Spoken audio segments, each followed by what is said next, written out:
आप राष्ट्रवाद की बात करते हो और आप ढाका को अपने मातृभूमि के को ही हंसी मजाक और गाली देने का काम कर रहे हो। एक जो है व्यक्ति को गोली लगा है, उस पर सवाल उठाइए ना।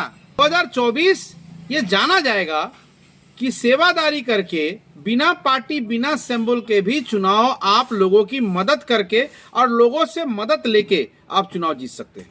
मुझे कोई बड़ी गाड़ी पे चढ़ने के लिए विधायक नहीं बनना, मुझे खपड़े के मकान से पक्के के मकान बनाने के लिए विधायक नहीं बनना है। अभिजीत सिंह ढाका विधानसभा 37 पंचायत और 3.5 लाख लोगों की आवाज बनेंगे। ढाका में अनुमंडल में कॉलेज नहीं है, महाविद्यालय नहीं है, हमारी बेटियां कहां पढ़ेंगी? उठाइए ना सवाल। अगर सवाल आपके पास नहीं है तो अभिजीत सिंह आपको सवाल आज आपके व्हाट्सएप पे भेजने के लिए तैयार है। अब मेरे लिए जितना हिंदू सम्मानित है, उतना सिख सम्मानित है, उतना मुसलमान सम्मानित है, हर धर्म और हर जाति मेरे लिए सम्मानित है। 37 पंचायत और 3.5 लाख लोगों की आवाज बनूंगा, बिल्कुल बनूंगा और मैं मुद्दे उठाते रहूंगा, चाहे मेरे साथ जो हो जाए।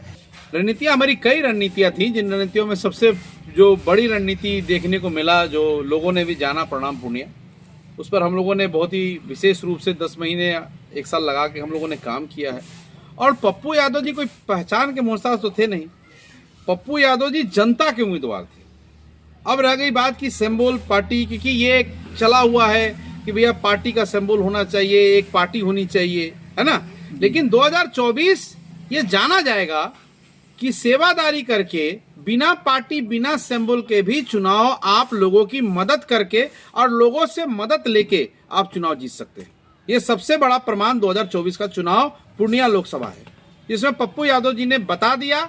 और युवाओं को भी ये चीज सीखना चाहिए कि पप्पू यादव की रणनीति ही सबसे अच्छी रणनीति है, जिससे कि आप सदन में जा सकते हैं। अब आगे की रणनीति क्या होगी आपके नेता और आप लोगों की? देखिए, हमारी रणनीति स्पष्ट है। हमारे नेता ने जो खड़गे साहब से मिले, प्रियंका जी से मिली है, उन्होंने अपना समर्थन कांग्रेस को दिया है और आने वाले समय में हम लोग जो सेवादारी करते हैं वो करेंगे। पूर्णिया की जनता की भी सेवा करेंगे, शासक बिहार की भी सेवा करेंगे। और मैं अगर अपनी बात करूं तो मैं ढाका की सेवा मैं पहले भी पिछले 5 सालों 6 सालों से कर रहा हूं, और आगे भी जो मुद्दे होंगे, जो समस्याएं हैं, उनको लेके मैं 2025 को चुनाव में जाऊंगा। नहीं, लोगों के बीच इस बात की चर्चा है कि आपने सब कुछ अपने दाव पे लगा दिया, अपना बिजनेस व्यापार पप्पू यादव के लिए हर चीज़ छोड़ दिया राजनीति के लिए, लेकिन आपके नेता कांग्रेस में शिफ्ट हो गए, अपने पार्टी को मर्ज कर दिया। ऐसे सूरत में अभिजीत सिंह अब क्या करेंगे?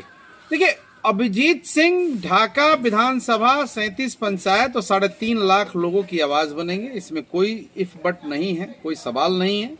कांग्रेस में हमारे नेता ने पार्टी मर्जर खुद से नहीं किया, पूरी पार्टी और पूरी कमेटी की सहमति से किया। हमारी जो पार्टी पूर्व में रही है, जन अधिकार पार्टी, वो एक परिवार रहा है। उसमें एक नीचे जो पंचायत या वार्ड का या बूथ कमेटी का भी जो एक मेंबर था, वो भी उतना ही सशक्त था जितना हमारे की प्रदेश में हमारे लोग थे। तो ये एक कंबाइंड निर्णय था। और आप देखिएगा कि जन अधिकार का विलय होने के बाद कांग्रेस में कोई भी आदमी किसी दूसरी पार्टी में नहीं गया।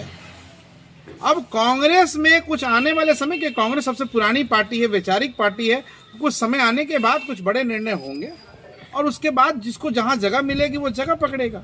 रह गई बात की ढाका की बात, तो जब मुझे मौका मिला आदरणीय पप्पू यादव जी के साथ काम करने का, मैंने काम किया।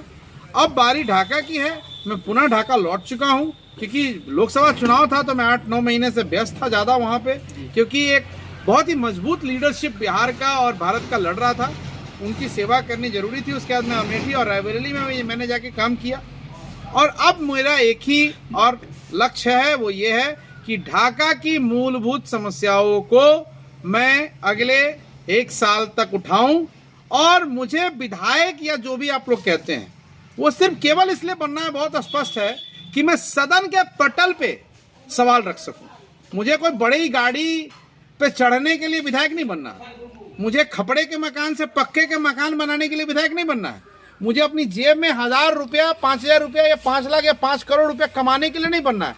ना मेरे पास पैसा है लोगों को देने के लिए, और ना मैं पैसे लेके कोई काम करने वाला आदमी हूँ। 4 साल में सभी लोगों ने देखा है, मैं मुद्दों की बात करता हूँ, मैं धर्म और जाति सभी का सम्मान करता हूँ। मेरे लिए जितना हिंदू सम्मानित है, उतना सिख सम्मानित है, उतना मुसलमान सम्मानित है, हर धर्म और हर जाति मेरे लिए सम्मानित है। राजनीति में धर्म और जाति की बैसाखी को हटाना होगा। जो पूर्णिया के लोगों ने एक उदाहरण दिया है, ढाका के लोगों को भी उदाहरण देना होगा।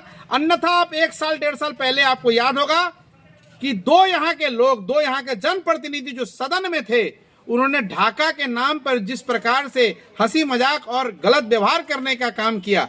आप राष्ट्रवाद की बात करते हो और आप ढाका को, अपने मातृभूमि के को ही हंसी मजाक और गाली देने का काम कर रहे हो।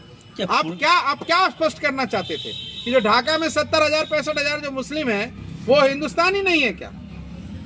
ये किसने अधिकार दिया आपको? ढाका के हमारी मातृभूमि पे सवाल उठाने वालों से आज भी मेरा सवाल है कि आपको किसने अधिकार दे दिया था कि आप ढाका पे आवाज, ढाका के ऊपर प्रश्न चिन्ह उठाइए? अरे प्रश्न उठाना था तो अभी एक जो है व्यक्ति को गोली लगा है, उस पर सवाल उठाइए ना कि पिछले 4 साल में कितनी गोलियां चली हैं यहाँ पे। सवाल उठाइए ना, भंगा में एक राजपूत परिवार के एक लड़के को मार दिया गया जिसका केस अभी तक झोड़कर थाने में रजिस्टर्ड नहीं हुआ है। सवाल इस पर उठाइए ना, सवाल इस पर उठाइए कि स्कूल में मूलभूत समस्याएं हैं, हाई स्कूल में समस्याएं हैं, घोड़ासन कॉलेज में समस्याएं हैं, ढाका में अनुमंडल में कॉलेज नहीं है, महाविद्यालय नहीं है, हमारी बेटियां कहां पढ़ेंगी? उठाइए ना सवाल। अगर सवाल आपके पास नहीं है तो अभिजीत सिंह आपको सवाल आज आपके व्हाट्सएप पे भेजने के लिए तैयार है। आप उठाइए सवाल। दिन भर केवल फोटो और सोशल मीडिया के नेता बन के मत रहिए, जनता की नेता बनने की कोशिश कीजिए। और मैं पप्पू यादव जी का सेवक, पप्पू यादव जी का समर्थक होने के नाते मैं 37 पंचायत और 3.5 लाख लोगों की आवाज बनूंगा, बिल्कुल बनूंगा। और मैं मुद्दे उठाते रहूंगा, चाहे मेरे साथ जो हो जाए, चाहे जो भी परिणाम हो, मैं उस परिणाम से नहीं डरता हूं। मैं जनता की आवाज बिल्कुल